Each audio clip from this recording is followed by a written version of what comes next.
Therefore it says, wake up, sleeper. Get up from the dead. Christ will shine on you. So be careful to live your life wisely, not foolishly. Take advantage of every opportunity because these are evil times.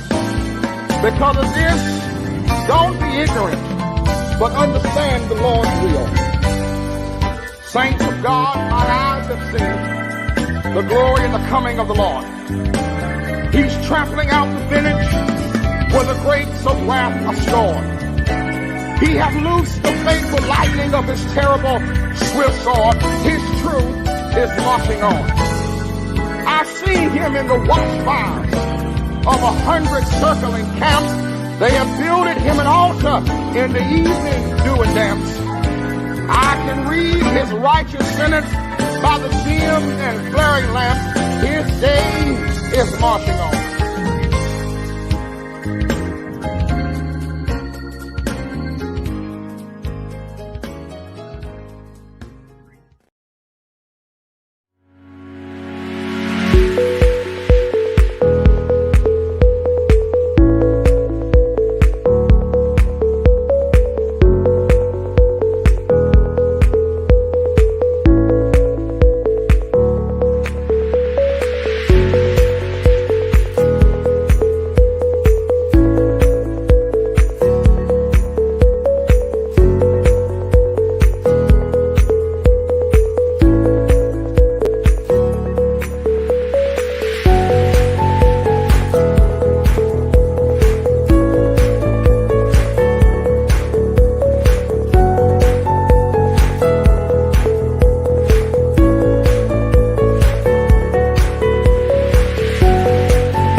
Hello, welcome to Conversation with Faith Leaders. My name is Brandon A.J. Davis, founder of Content Writing Service and Conversation with Faith Leaders, and I am delighted to bring to you another conversation. And today's guest is the phenomenal Reverend Dr. Marvin McMickle. He has written another stellar book entitled Let the Oppressed Go Free, Exploring Theologies of Liberation. And I am glad to be able to have him with me today just to talk about his book a little. Dr. McMickle, D.Min and Ph.D., is one of the nation's most respected preachers. He served as pastor of the historic Antioch Baptist Church in Cleveland, Ohio, for nearly 25 years, and is the past president of Colgate Rochester Divinity School in Rochester, New York. Dr. McMickle has previously served as a professor of homiletics at Ashton Theological Seminary and is a visiting professor at Yale University Divinity School. A prolific author, a magnanimous preacher, Dr. McMickle has more than a dozen books to his credit, including The Making of a Preacher, 5 Essentials for Ministers Today, which was published in 2018, as well as the beloved Where Have All the Prophets Gone? I had the privilege of listening to Dr. McMickle as a student, an MDiv student, at Payne Theological Seminary in Wilberforce, Ohio, doing lectures and speaking and preaching engagements when I was a student there. I've gleaned from him from afar when I pastored in Mansfield, Ohio, and in Youngstown, Ohio. And so I'm delighted that he accepted my invitation to come and speak with us today about this wonderful book, Let the Oppressed Go Free. Dr. McMickle, welcome to the broadcast. Well, thank you so much, Dr. Davis. It's great to be with you, and thank you for both the invitation to come and also your very kind introduction. I appreciate so much reconnecting with you after our time at Payne. Absolutely. It's a blessing to be able to be on with you today. I trust that you've had a full day. Are you still serving as interim pastor of Antioch? I am. In fact, I just got back. We had an outdoor service in the church parking lot. It was 87 degrees, but folks didn't want to go home. They were that's just a good happy feeling to be able to see one another. And because a lot of us had been vaccinated and we were outdoors, they kind of got a little closer together. The last time we did this was on Palm Sunday, but the weather was not really contributing to staying too long. It was a little cold, Understandable. a little chilly. But today was great. Today was great. Yeah. That's good news. That's good news. What did you preach today? I preached from Amos chapter 5, verses 21 to 24. The title was, "Are you righteous or just religious?" My. Are you righteous? Meaning, are you doing the things in the world that God has commanded us? For instance, Matthew 25, 31 to 44. Or do you just go to church? And, Amos has this whole piece where he says, God says, I will not listen to the music of your instruments. I will not be pleased with your festivals. No solemn assemblies. Let justice roll down like water and righteousness like a mighty stream. So that was my structure, Davis, was around the word verse. What are the social issues of the day that a progressive church ought to be engaging? V, voter suppression by white Republicans trying to keep us from voting. E, economic disparities that keep people in poverty. R, racism. X, S, sexism. And then E again, environmental issues to care and preserve the earth. So that was sort of where I think God wants the righteous to be involved. Well, you know what? I'm glad to hear you say that, because that's in line with what I've been gleaming from your book. I'm not through with it yet, but I've been making my way through it. And so it's also interesting to have a different perspective on Pentecost, because there seem to be so many different conversations that has transpired over the course of the past several days. Persons criticizing other denominations and faith practices and traditions as to what Pentecost is about. Do we wear red or do we wear white? Is it about being baptized in Jesus' name only, or are you baptized in the Trinity? In the Holy Spirit, Right. Do you speak in all tongues that is or do what you Amos not? would call religion. That's exactly right. And all that's religion. I did an article that appeared in a journal called The Christian Citizen. It's an online journal. You can look it up later on. The Christian Citizen on Pentecost. So I had an article on Pentecost, even though I did not preach a Pentecost text today. And, my point in the article was churches can have all of the technology in the world. They can have live stream, they can have Facebook, they can have Instagram, they can have all of that. If they don't operate under the power of the Holy Spirit, they won't get anything done. Exactly right. So, I think Pentecost is an important theme. And I make the point, Pentecost is limited to Pentecostals in the same way that baptism is limited to Baptists. Absolutely. If only Baptists get baptized, then only Pentecostals get to celebrate Pentecost. But if all folks have to get baptized, and all folks need the power of the Spirit, whatever color you wear on Sunday. Absolutely. Yeah. Well, listen, I'm not going to belabor the moment. I want to get right into our conversation with our first question. What were the motivations in writing the book? Okay. The motivation, in part, is born out of the fact that was a longtime friend of James Cone, who was my professor at Union Theological Seminary in New York City. I was enrolled there from 1970 to 1973. His first book, Black Theology and Black Power, had come out in 1969. So he was just living with the reaction to his first book. And he was working on his second book, A Black Theology of Liberation. And what he was arguing in the 1970s is that white Christian preachers, white Christian theologians, and to some degree, even black churches, were not addressing in a serious way the issues of racism and all of its outgrowths of poverty and ill house and bad diets and failing public education. That racism is a problem you just can't get away from. But nobody was talking about it. Nobody was doing anything to alleviate it. And he was saying, I don't know how you can read the Bible and not see that God's sympathies lie with those who are the oppressed. And so if you're not working to end oppression, it doesn't really matter what else you're doing. This is sort of my topic this morning. If you're not working for justice and righteousness, no amount of religion is an alternative to that. So that's how it got started. But then over the years, Dr. Davis, over the years, I would be teaching a course in Black theology, and other students who were not Black would say, okay, we don't have any problem with that, but there are other forms of oppression that are not limited to racial oppression. There are white people in Appalachia and other parts of the world who are living in grinding poverty. Their oppression is that there are systems at work to keep them from going higher in the economic scale.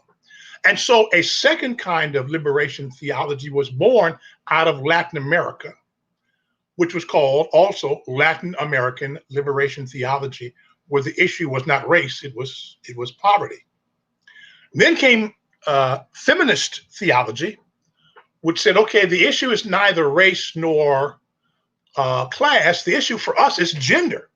We are being held back. We are being denied opportunity because of our gender. And then came womanist theology, all of these lining up one after the other. And I'm trying to trace each one of them. Womanist theology says, so you can be Black, but not experience poverty. You can be poor, but not experience racism. You can be a woman and experience neither race or poverty. But Black women, they said, tend to suffer all three of those forms of oppression at the same time. They suffer because of race, Black, because of gender, woman, and in many instances, left to raise children by themselves, they suffer with poverty. So womanist theology. Now, let me give your listeners a text. Galatians chapter 3, verses 26 to 29, where Paul says in Christ there's neither male nor female, so there's gender, neither slave nor free, so there's class, neither Jew nor Gentile, so there is race or ethnicity. So if you use that Pauline framework, those are the three divisions that we ought to be trying to tear down. Divisions based upon race, divisions based upon class or income, and divisions based upon ethnicity and gender. So the book began by retracing those three. However, liberation theology found other groups of people saying, well, what about us? So the next group were persons of the gay and lesbian, so the LGBTQ group, who say our oppression in the church is birthed out of our sexual orientation, and the church that is using certain portions of scripture to limit us from being ordained or limit us from enjoying a lifestyle that we think is the way that God shaped us. And then the last one in my book is Native American sovereignty theology, about Native Americans who were the first occupants of this land, from Canada in the north to Chile in the south, South America, who've all but been exterminated because they were of a different culture and a different religious practice. And so they're saying to the church, what does the Christian faith have to say to us after its own 300-year history, the church, of being complicit in our virtual extermination? There's an estimate there were about 100 million Native Americans, again, from Canada in the north to Chile in South America. That number is now down to fewer than 10 million from Canada to Chile because of either extermination or infection from disease.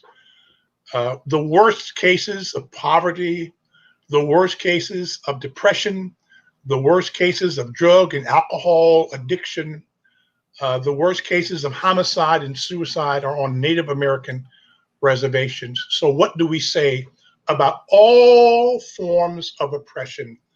And are we prepared to work against all forms of oppression or only for the forms that affect us directly? That's how it got started. My. And so what has this process looked like? Has this been something you've been working on since before being president at Colgate, or since then? Okay. Yeah, no, I started, here's the thing. I went to a seminary where all of these movements were unfolding right before my eyes. James Cone was addressing issues of racism, but at the same time, Latin American theologians, Gustavo Gutierrez, and others were already talking about liberation theology based upon poverty. So I was reading that while I was at Union. While I was at Union, women students were already talking about the feminist movement. I'm in New York City, so of course, these currents of social practice and religious doctrine were cross currents at all times. And so the feminist movement was happening while I was a student. And then out of the clear blue sky, Black female students began critiquing James Cone and saying, how is it possible that you can look at the Black church and not see the sexism and the oppression and the lack of opportunity that the Black church offers to its female members? And so Black theology, liberation theology based upon poverty, feminist theology based upon gender, and womanist theology based upon all three, class, gender, and ethnicity. All that was happening right around me. I could not help but see it. At the same time, in New York City at Union, and this is in the 1970s, there was already a really vibrant LGBTQ movement. The term Stonewall may resonate with some people. Stonewall was a nightclub in Manhattan. And the year before I came to New York in 1969, the police went in to raid this gay bar, gay nightclub, and the patrons fought back and said, we're sick and tired of being harassed. And so something called the gay rights movement or the Stonewall movement was birthed. So you see, I was sort of front and center as all of these movements were being birthed. And then over the course of my teaching career and my pastoring career, I tried to keep people thinking about oppression. And one of my doctoral students named Jamie Eady coined a wonderful phrase that I use every time I have a chance to do this. She said, if the only thing you want is freedom from your own oppression, but you don't care about the oppression that is being experienced by other people, then you don't want liberation at all. All you want is privilege. And I've kept that in the front of my mind. I don't want privilege. I want to let the oppressed, all the oppressed, go free. I want to hear their stories. I want to understand their struggles. And I want to join them where I can and do what I can to help them along. I am certain that I will hear Jamie Eady, Dr. Jamie Eady, shout a little later on. All right. We are good friends, and we have a pastor support circle that kind of checks on each other since the pandemic has started. And so I'm sure I will hear her shout that her favorite professor and president and D-Men mentor just quoted her. Yeah. She's watching right now, so I'm sure there's some celebration taking place. She's in the book, She's in the book. Yes, she is. Yes, she is. I told her when I read that in her dissertation, I asked her if I could use it and if I could include her in the book and then talk about it going forward. She agreed. And so I'm glad that she did consent, because it's such an important perspective between privilege and liberation. And so if she's listening, Bless your heart. Good to be with you.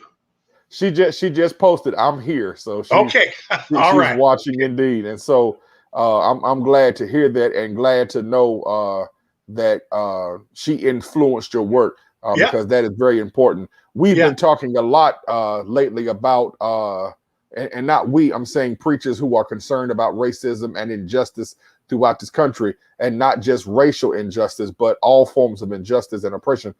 There's been a lot of talk about privilege, a lot of talk about white privilege, Yeah. but there has not been, as Jamie eloquently puts it, a lot of talk about the privilege of what the individual wants versus what is needed from society. There you go. When we look at a greater scale, the Yeah. injustice that is done upon all persons, and I want to say that in reading your book and making my way through it, it has convicted me, even though I have grown in some of my thoughts and opinions. Yeah.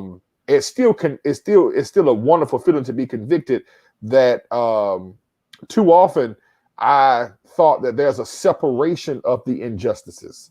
Uh-huh.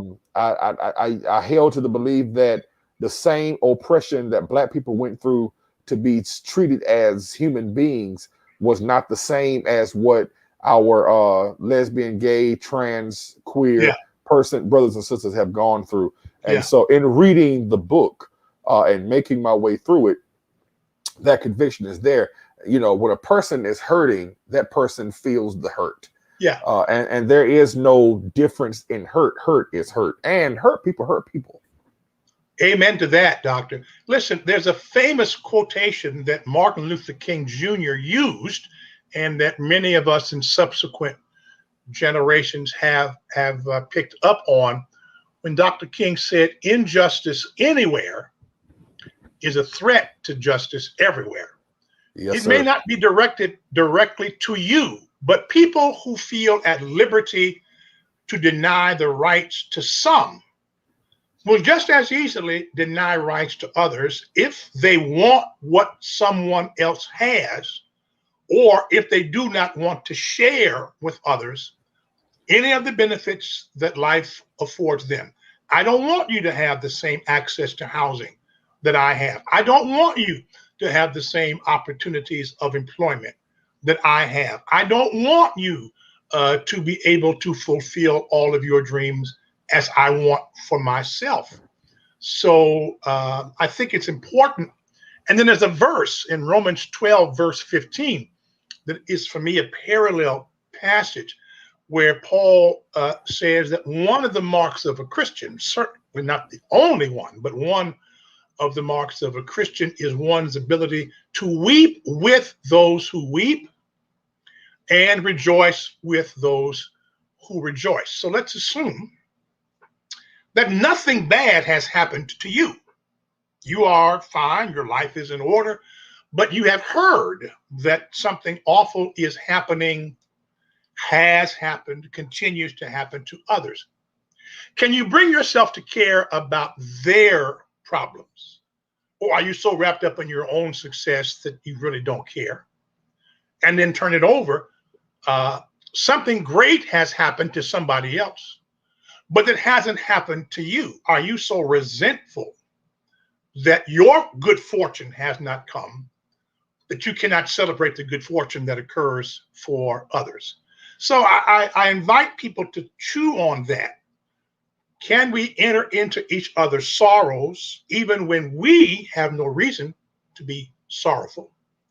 Can we enter into each other's joys even when nothing good has happened to me, but it happened to you? And I'm happy for you, and not mad and jealous and envious because God gave you something. This is the Cain and Abel syndrome.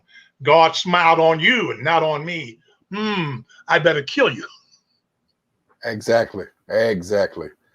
Our second question is simply this: today's social conditions have made literary works like yours.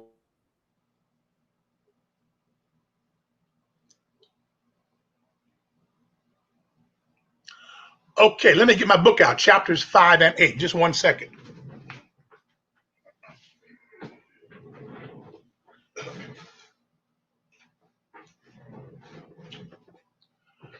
So,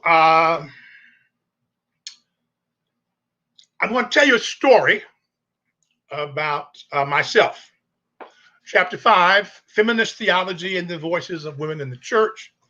Chapter 8, Womanist Theology.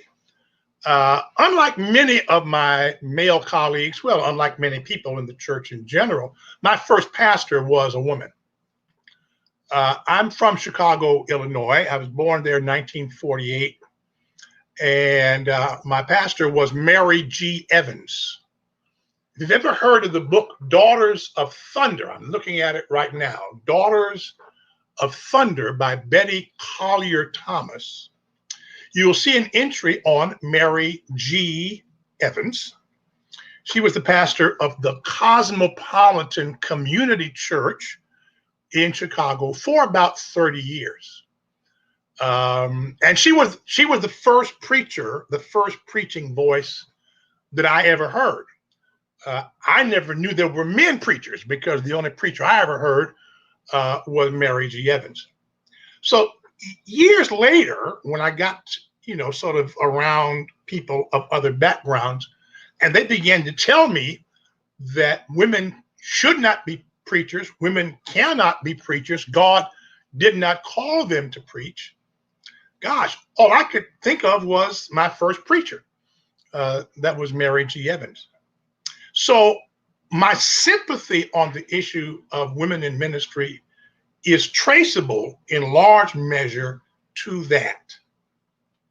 Some years later, my own mother was on the search committee for a new pastor for her church in Chicago. This was 1984. I'm no longer living there, but she's reporting this to me. I knew she was on the search committee. I knew that their pastor had died in office and they had to get a new pastor. And so I asked her how the search was going. And she responded by saying in a really sad voice what the chairman of the search committee had set forth. Because somebody had asked the question, are we going to consider any applications or recommendations of women to be the pastor of this church? This was not a Baptist church. This was not even a Black denominational church. This was the Disciples of Christ, which is a largely white denomination that did have women ministers, but this was a Black congregation of this largely white denomination.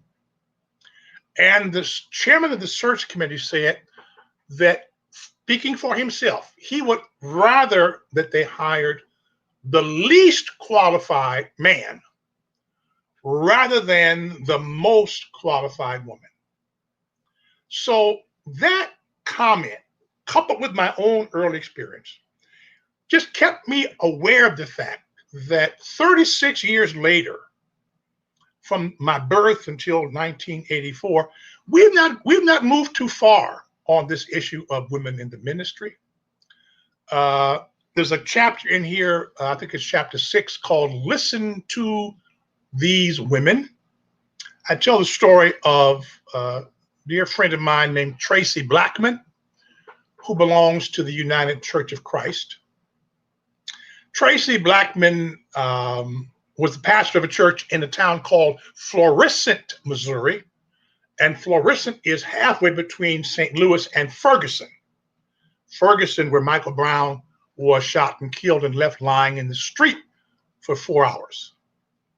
She was very present in the protests in Ferguson.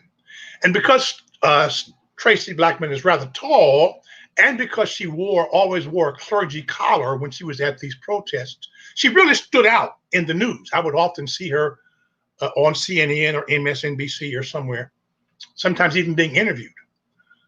And younger preachers in that triangle of cities, St. Louis, Florissant, Ferguson, kind of gravitated to her because she showed such strength and courage on the streets of Ferguson.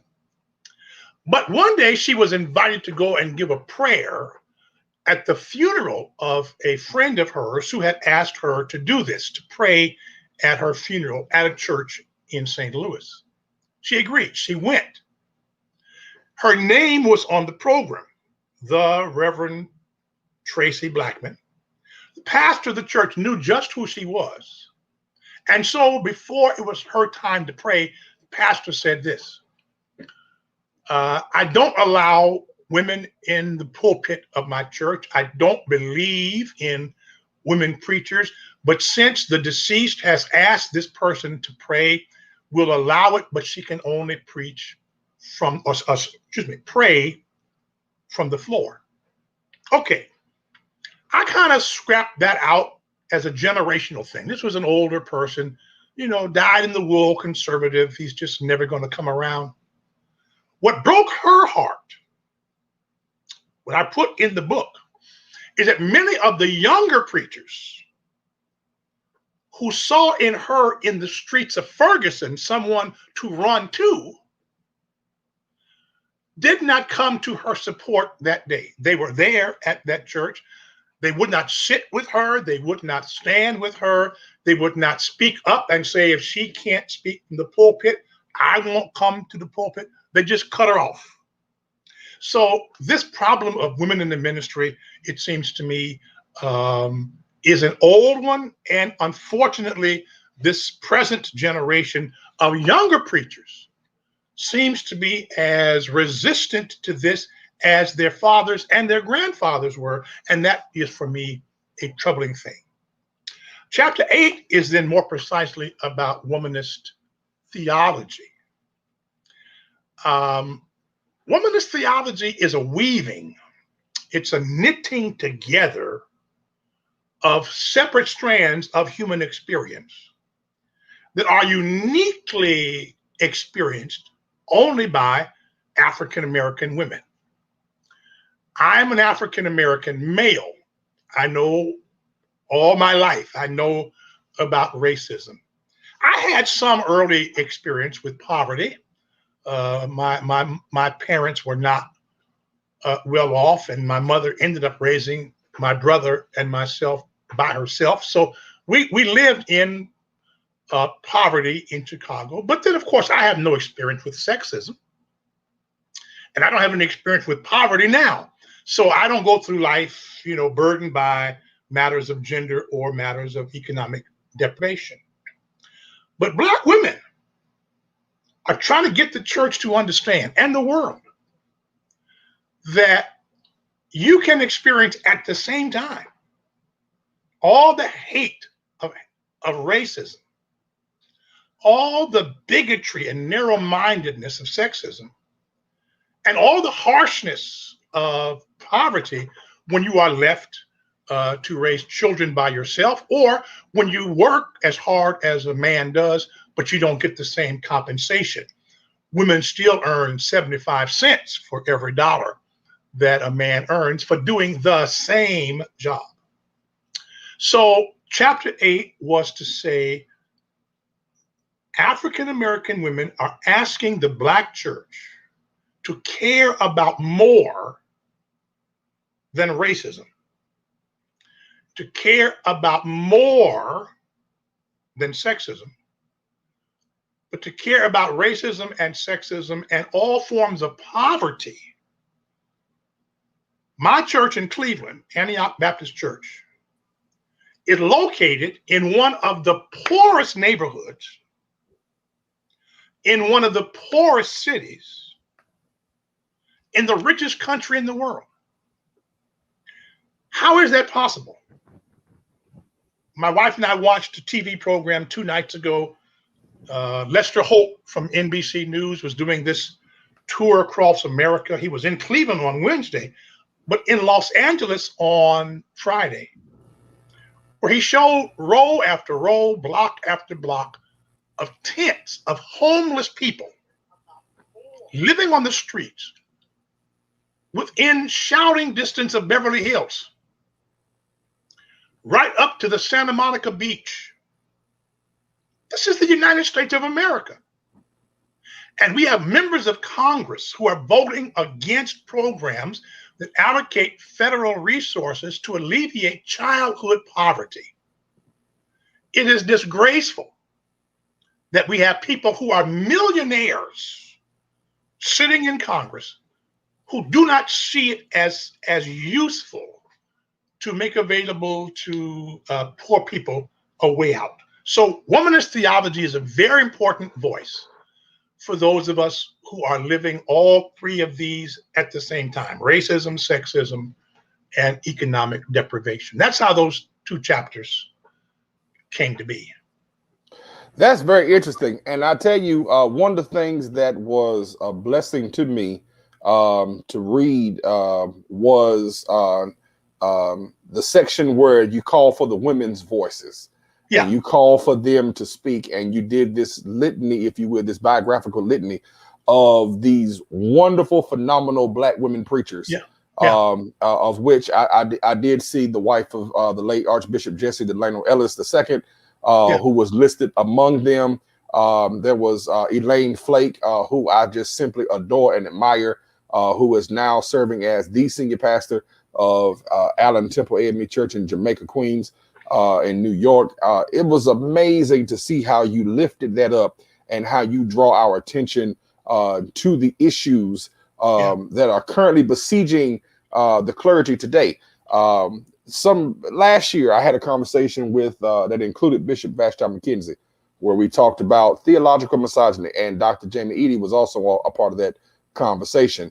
And these are some of the things I think that are often overlooked in the life of the church, is that we don't really talk about the struggles that women have endured, but yet they kept coming and they kept preaching and they kept serving despite how they were treated. We have some sensitive brothers. If they're not called Reverend Doctor, and if they're not, treated a certain way or paid a certain dollar amount, they just won't show up. But these women came with no honorarium. They came with no respect given. They came with no seats of preference. They just kept coming. Absolutely. And so it's good to see that you drew that dialogue in your book. Page 82, you talk about Martin Luther King Jr. living in Chicago. Now, this is something I had never heard.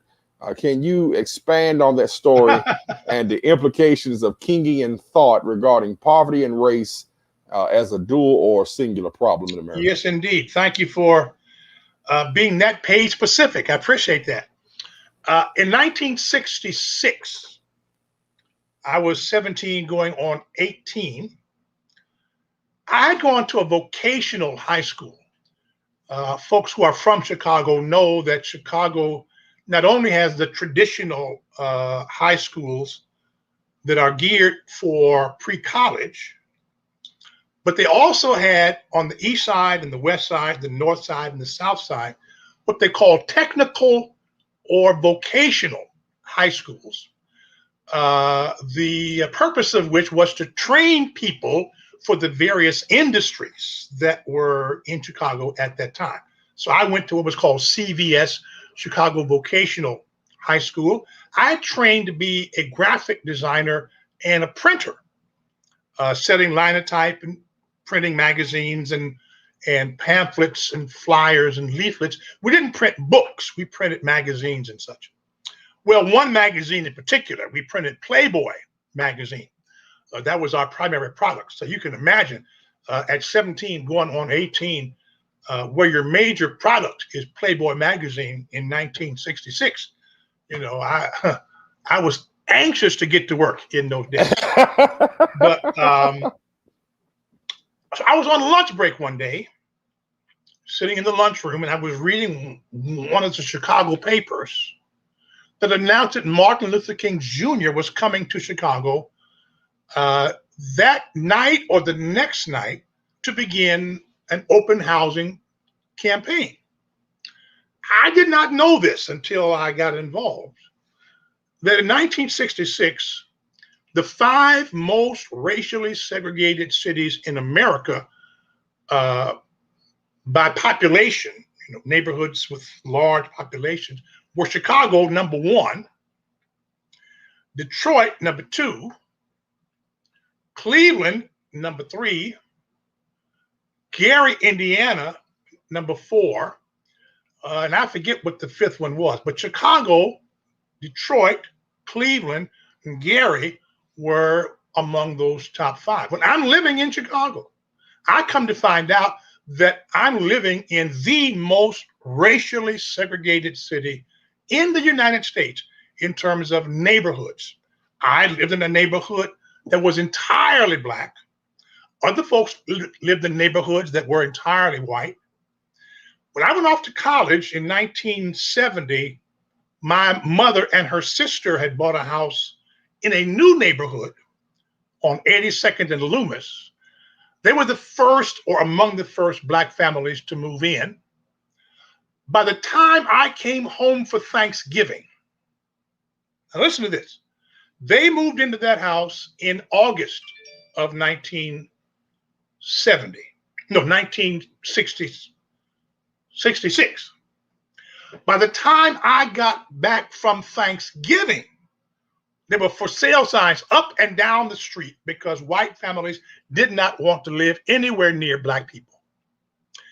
King was trying to prove that racism manifests itself in the North as much as it does in the South, primarily in terms of patterns of neighborhood segregation. He also wanted to say that racism cannot be separated from economic poverty. His famous phrase was, "What difference does it make if you are allowed to sit at a lunch counter and order a hamburger if you don't have the money to pay the bill?" And so in his famous March on Washington speech, he talked about the black communities of America as being islands of poverty surrounded by this great sea of economic prosperity. He kept pushing. He kept pushing. Racism by itself is not the issue. Racism reinforced by poverty is the issue. And of course, as I argue in the book, racism reinforced by poverty. And when you cross the line and try to move outside of your region, you can often run into physical reprisals where black families trying to move into white neighborhoods were received with great hostility.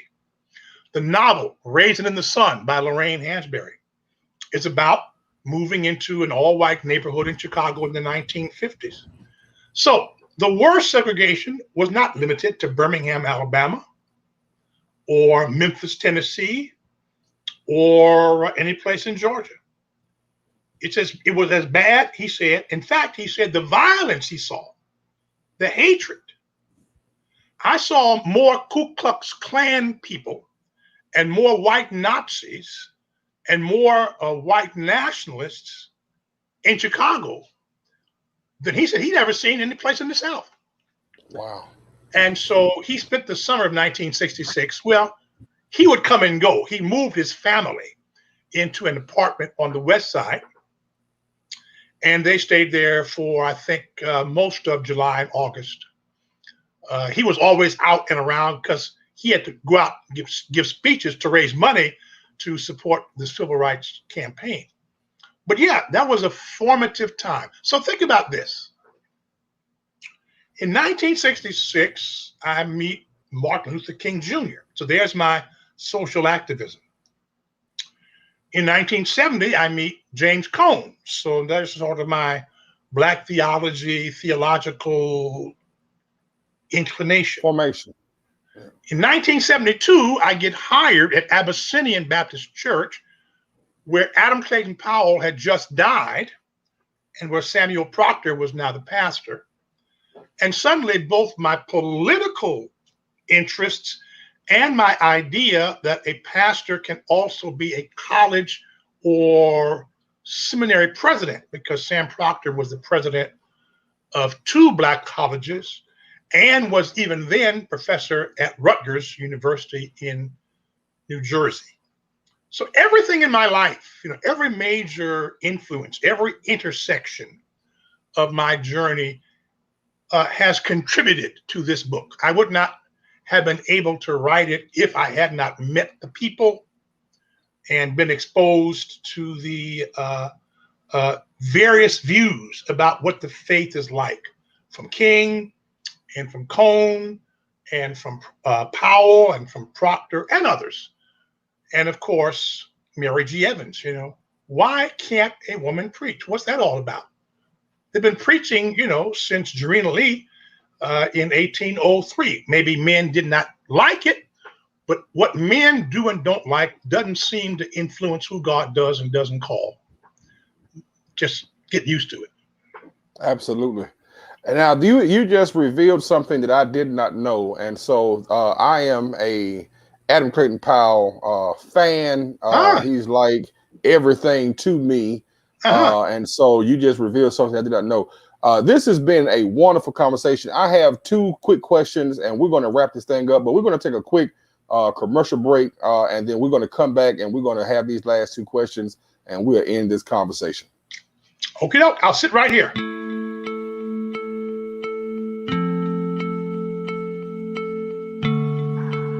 I want every white person in this room who would be happy to be treated as this society in general treats our citizens, our black citizens. If you, as a white person, would be happy to receive the same treatment that our black citizens do in this society, please stand. You didn't understand the directions. If you white folks want to be treated the way blacks are in this society, stand. Nobody's standing here. That says very plainly that you know what's happening. You know you don't want it for you. I want to know why you're so willing to accept it or to allow it to happen for others.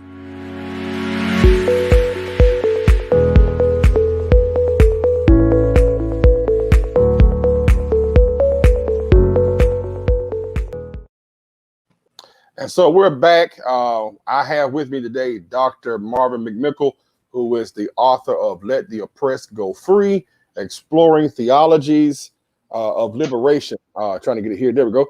If you have not gotten your book, go to Amazon.com, get a hold of this book, call the man at his church office. He's still the pastor of Antioch. Get a hold to him, get your copy of the book. It's going to bless your life.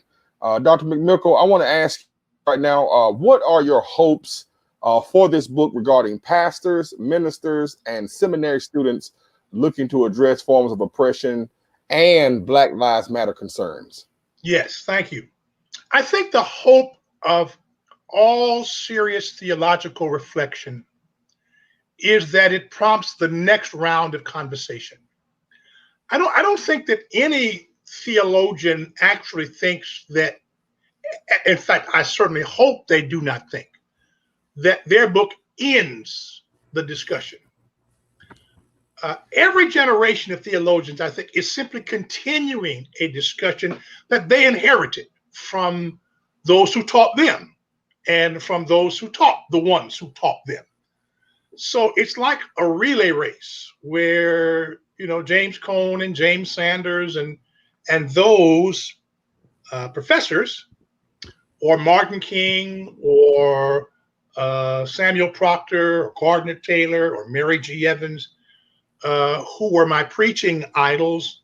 Okay, they did it in their time. It's up to us to do it in our time. My hope is that your generation and those who come after you will say, okay, you've taken it about as far as your life experience can take it, but we have something else to add. For instance, I was doing this presentation for a West Coast group about a month ago, and on the call was a Chinese American Baptist from San Francisco, who said, I wish you had had a chapter on Asian American liberation theology, because right out here in San Francisco, we're being knocked down on the streets.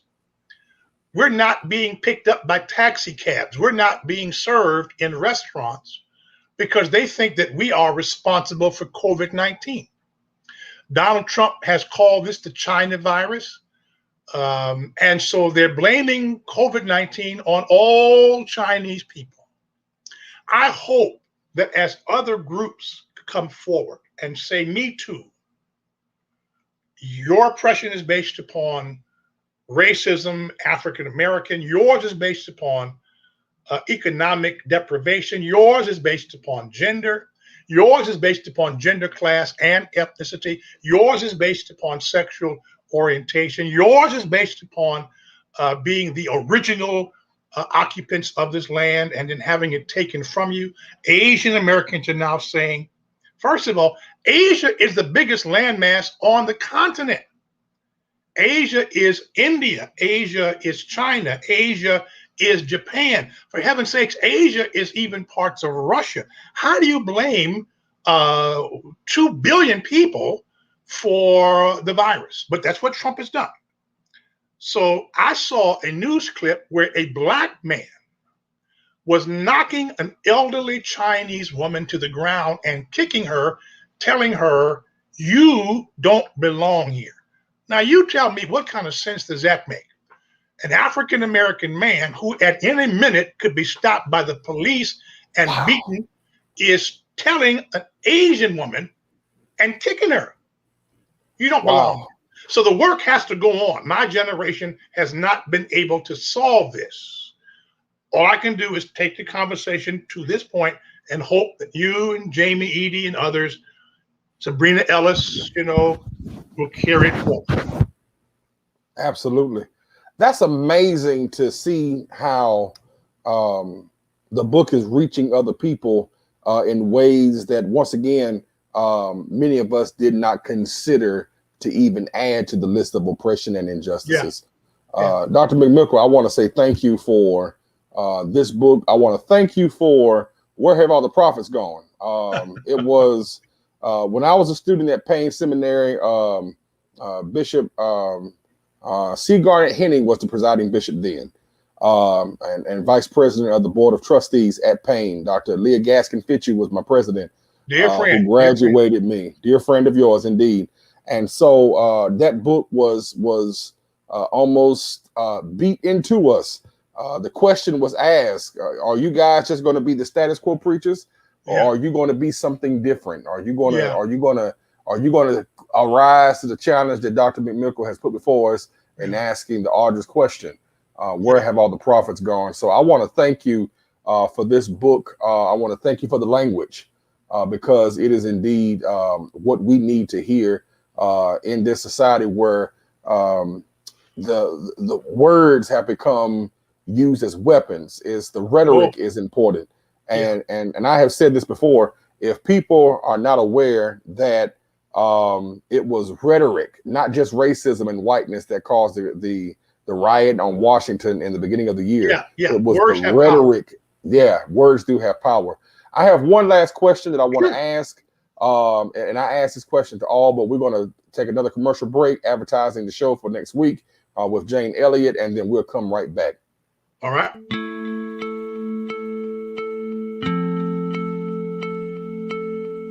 Why do we hate?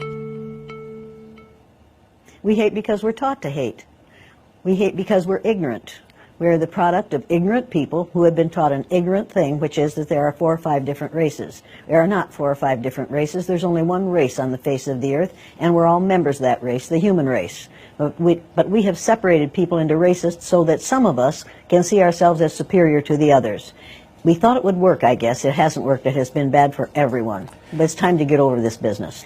There is no gene for racism. There's no gene for bigotry. You're not born a bigot. You have to learn to be a bigot. Anything you learn, you can unlearn. It's time to unlearn our bigotry. It's time to get over this thing, and we best get over it pretty soon. I'm an educator, and it's my business as an educator to lead people out of ignorance. The ignorance of thinking that you're better or worse than someone else because of the amount of a pigment in your skin. Pigmentation in your skin has nothing to do with intelligence or with your worth as a human being. It's time to get over that.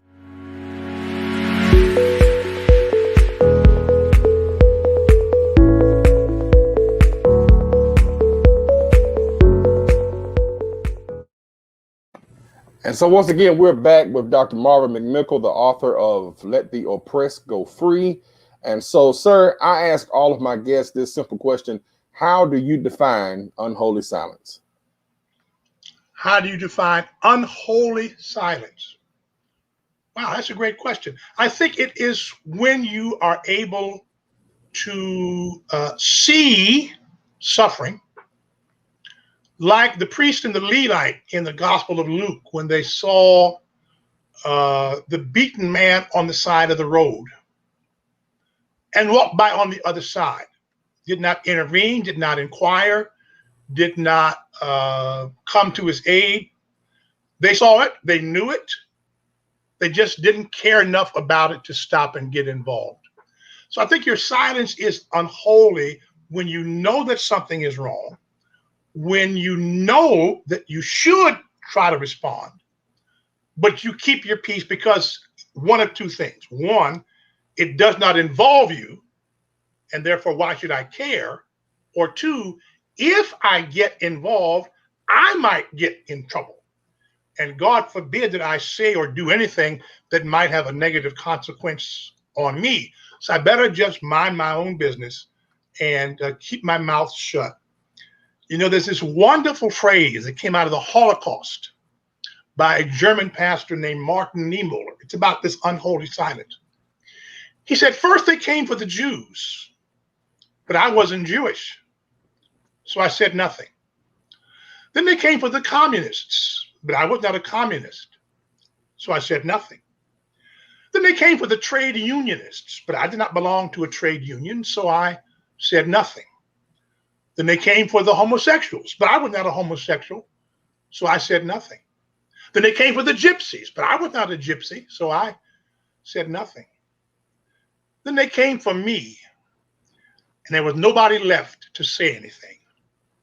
That's an unholy silence. Yes, sir. Yes, sir. Dr. McMickle, thank you so much for your time, your energy, your intellect. Thank you for this book. I really appreciate you, and I pray God's blessings upon you and your family as we continue to endure COVID-19 and find meaningful ways to do ministry unlike yesterday. Thank you, sir. Happy to be with you. Thank you. All Thank the you best. again. God bless. Listen, on next week, we will have with us the famous and founder of the Blue Eyes, Brown Eye Project, Jane Elliott, who is an American diversity educator and social activist. She and I have been in several conversations for an extremely long time, talking about having her on the show. And so she has finally consented to be with us and to share with us in conversations that I think will be very helpful and poignant as we articulate racism and where it all starts and how do we move forward from it. As always, I'd like to offer a thought concerning the times.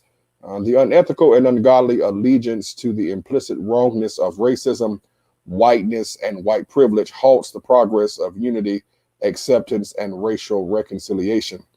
The unfinished business of justice is the continual fight to eradicate the silent, complicitous Christians and the riot inciting and conspiracy theorizing politicians who throw their rocks of hate and evil while hiding their blood guilty hands. Therefore, we must continue to deracinate the ugliness of wrongdoing from among us, call out the guilty and guilty by association, and dare to speak the truth no matter the cost. The dogmas of the quiet past are inadequate to the stormy present. The occasion is piled high with difficulty, and we must rise with the occasion. As our case is new, so we must think anew and act anew. We must disenthrall ourselves, and then shall we save our country. This has been Conversation with Faith Leaders. My name is Brandon A.J. Davis, founder of Content Writing Service and Conversation with Faith Leaders. And I invite you to join us next Sunday, same time, same place. Stay safe, and God bless.